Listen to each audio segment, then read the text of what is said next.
Okay, this is a more in-depth look at the Jeezy snitching allegations. So let's see what's going on.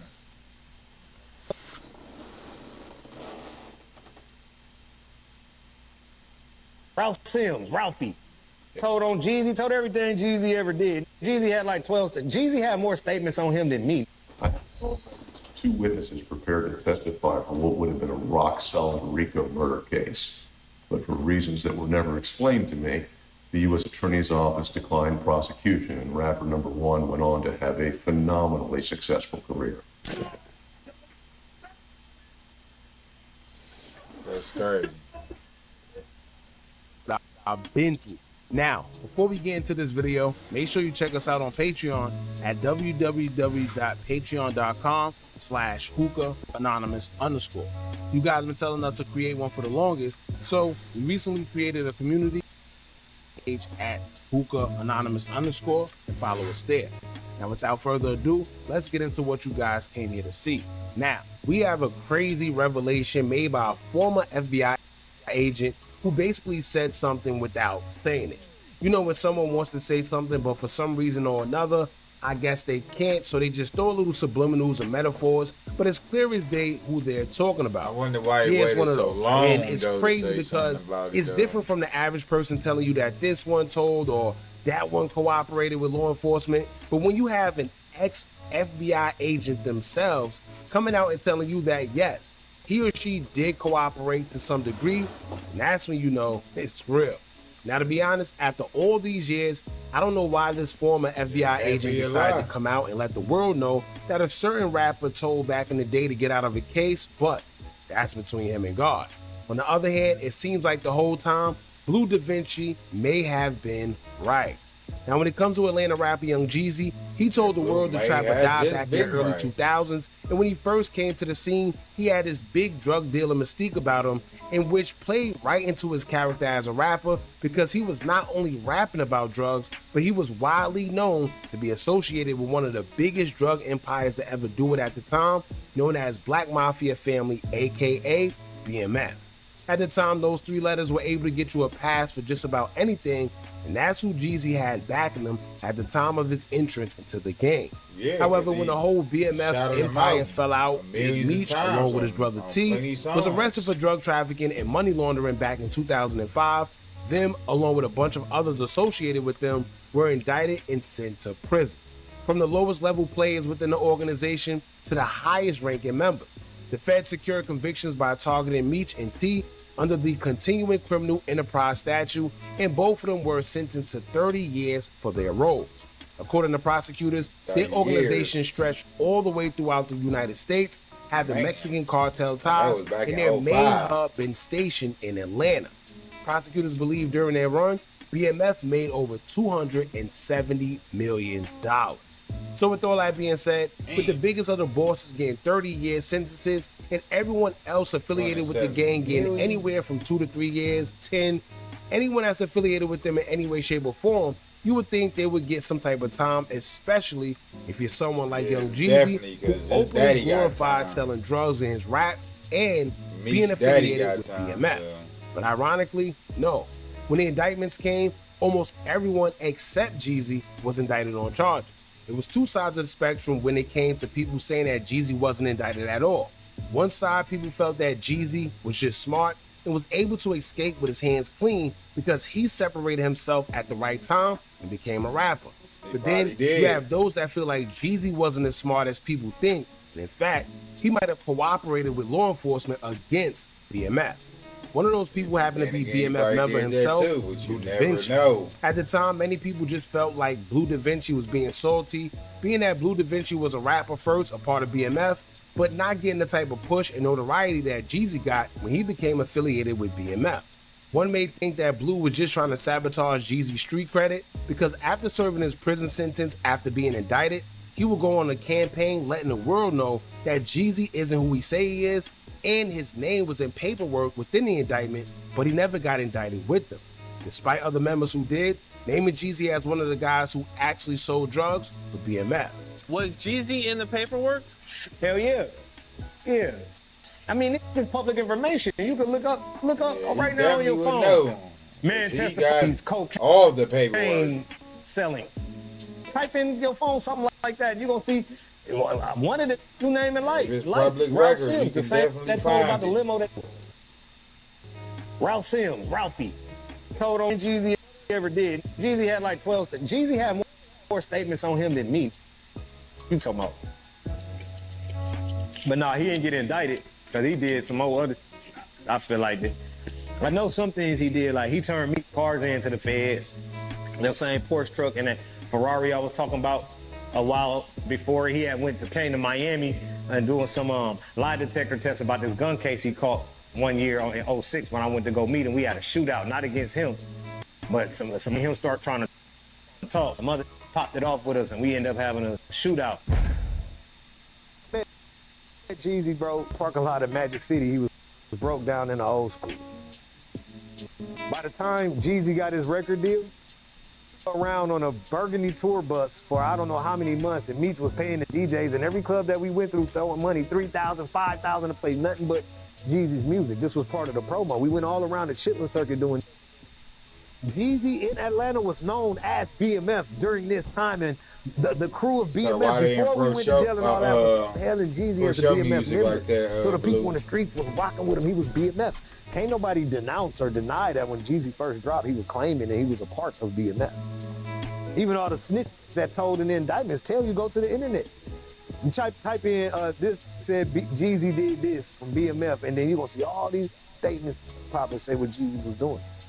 He was with us, a part of us. He never supposed to separate from us to do it, but because of that double homicide, get scared, bro. Don't be really built like that. You want to be entertainment for real from the jump. Like, oh, hold on, and then it might be over for these man. They didn't charge me with a double homicide.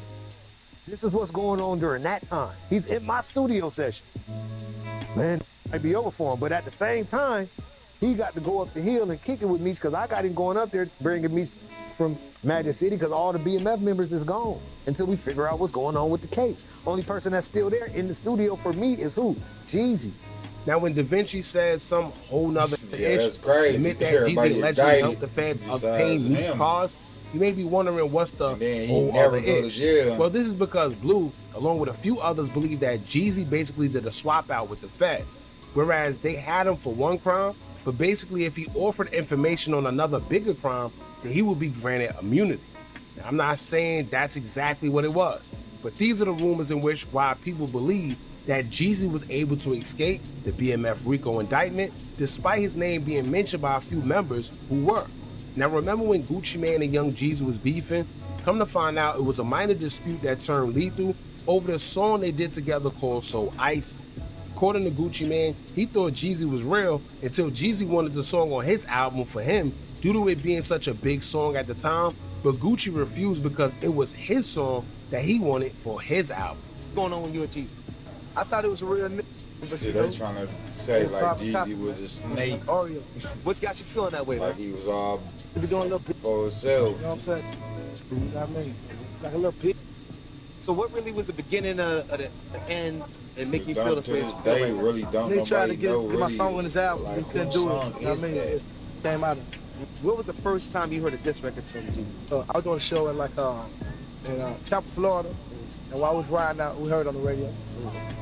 How's Gucci Mane handling the situation right now? Everything's cool, man. You know what I'm saying? I've been beefing with niggas in the hood all my life. You know what I'm saying? But it's like one of the weakest I ever beef with it. So it really ain't no problem. Well, all right, Yeah, so I you got remember this diss records beef. coming That out was- or like that was real what's going beef. on with Gucci I Mane? got a couple discs on the album. On the album. That was Everybody rap go check beef, it out. but it Yeah, was yeah. for Know what I real. got to say. All right. Now, just recently, I mean, you were involved in a very serious situation. Can you talk about what's going on with that? On the Path to Be a Rap Legend, a lot of people got that being away. You know what I'm All saying? right, no doubt. And I'm definitely on the path to being a rap legend. So Okay. I ever heard I got a jump, I'm a jump on a track spot. Now that hurdle that Gucci Mane is talking about, maybe it's the situation where he had to protect himself and defend his life, where him defending his life will end up with a man by the name of Pookie Loke losing his life in the process. Legend has it that on May 10th, 2005, Gucci Mane was leaving a nightclub with a girl going back to his home in Decatur, Georgia. Reports say that Gucci Mane and the girl was followed back to his home by a group of definitely men, did believed put to a be hit out 4 on to that boy 5 Chain. suspects. When Gucci Mane got into the house, he was ambushed by the men, and the woman he was with was pistol whipped.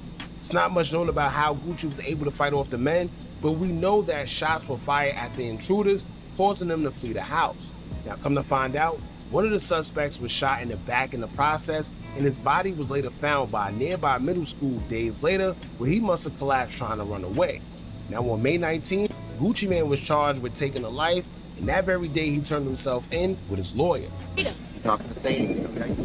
The murder suspect and lawyer. Basically, what happened? He most definitely did. He ain't really try to run either. Lady went over to her place. She was there. He was there. At one point, she opened up a door. 5 guys come running. Gucci Mane described the shots fired by him and his party were just out of self-defense. So by January of 2006, the M charges against Gucci Mane were dropped due to insufficient evidence.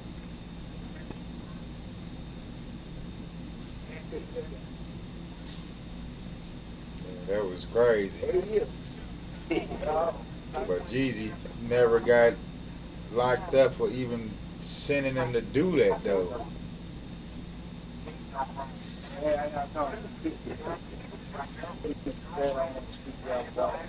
This is because it was nothing else that would go against Gucci Mane's self-defense claims, which you'd have just had to believe what he said, because nobody else was there to say.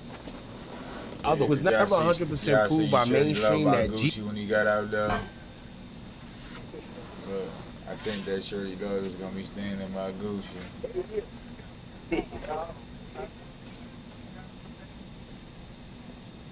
Yeah, R.I.P. Shirley Love. That show is him right there too. I got a statement to This is because it was nothing else that would go against Gucci Mane's self-defense claims, which means that prosecutors just had to believe what he said because nobody else was there to say otherwise. Now, it was never 100% proved by mainstream that Jeezy was the one that sent the hit on Gucci Mane's life, but in the diss song Jeezy had against Gucci Mane called Stay Strapped, at the end of the song, he put a $10,000 bounty on Gucci Mane so Icy Chain. Many believe that this was just one of the bounties placed on Gucci Mane by Jeezy, which was also unsuccessful. Gucci Mane also hinted that Pookie Loc and the others were sent by Jeezy in his diss songs, as he mentioned in his song Truth, saying, quote, "A $10,000 bounty put on my neck. I hope you didn't pay them because they didn't have no success." In another line, he would say, quote, "Go dig your partner up N-word, bet he can't say ish. And if you looking for the kid, I'll be in zone 6. In the last bar throwing jabs at Jeezy and Pookie Loc, he would state, quote, "I know it's hard for you to sleep knowing you killed your homeboy. You left your son to be a bastard, won't even raise your own boy." Now, it's one of those situations where I guess the streets know more about it. However, Gucci Mane has made strong hints that he was the one behind the hit. Now, if you're wondering what does all this have to do with Jeezy cooperating, well, to this day, it's unclear where the hit actually came from. However, it has been proven that Jeezy and Pookie Loc have affiliation with each other, as it's noted that Pookie Loc was signed to Jeezy's CTE music label. So it's not hard to put 2 and 2 together. Jeezy and Gucci Mane beefing, then coincidentally, someone a part of Jeezy's music label was shot and alive during the home invasion on Gucci Mane. The thing is, Jeezy was never charged for sending the hit, but some believe that allegedly Jeezy worked out a deal, which is why he never got into any legal trouble behind that situation. Now, is it true? Who knows? But since a former ex-FBI agent has came out, he himself have confirmed that Jeezy allegedly definitely worked out a deal with the feds. He's just unsure what kind of deal was worked out. He states that he had evidence on Jeezy along with witnesses to lock him up, and for some strange reason, he was told by his own counterparts to leave the case alone. Check this out. Yeah, I'm not going to say the guy's name because he's pretty famous, and to be fair, he was never charged with a crime. But we had these 2 rappers in Atlanta in the early 2000s, and they were beefing with each other, trading diss tracks, This was the same thing that was then in the rapper other number video, 1, though. the famous one, orders his goons to go beat up rapper number 2 and steal this gaudy gold and diamond necklace he wore in all of his videos, and that's where it got interesting. The goon squad shows up at rapper number 2's place. He pulls a gun and starts shooting. One of the attackers gets hit and makes it about 200 yards away from the house before he drops dead. Rapper number 2 is arrested for murder, but is dismissed as self-defense. And the real criminal here is rapper number 1, who ordered the violent act that got his man killed. I had the phone records and 2 witnesses prepared to testify on what would have been a rock-solid RICO murder case. But for reasons that were never explained to me, the U.S. Attorney's Office declined prosecution, and rapper number 1 went on to have a phenomenally successful career. Oh well, win some, lose some. Oh no, that's So with all that being said, I'll let y'all decide. Here it is 20 years later, and we have a former FBI agent basically confirming that Jeezy worked out some sort of deal. Yeah, but why? And this is different from just a regular Joe Why he Schmo wait making these so type of long allegations. This is to actually even an say ex. something, though? He should never waited so long to say nothing. I don't know what made him come out and say this now. But according to people in the comments who he responded to, they would bring up Young Jeezy and Gucci Mane's name, and the former agent would state, quote, I mean, you did. Then state, quote, we all know who the winner was. Now arrest Jeezy. He Yeah, replies exactly. saying, quote, whoever it was, the statute has run. Coincidence, I waited 20 years to speak about it. Or another user would state, quote, so Jeezy cooperated with Meech, so when this happened, he got a pass.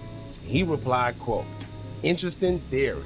So as you can see, he wasn't really saying Exactly. much, but what he said was enough if you read in between the lines. And it's like he was saying it, but he said he waited 20 years until the statute of limitations ran up, in which I don't even know why, if he didn't want to say much, why even bring it out in the first place. However, there you have it.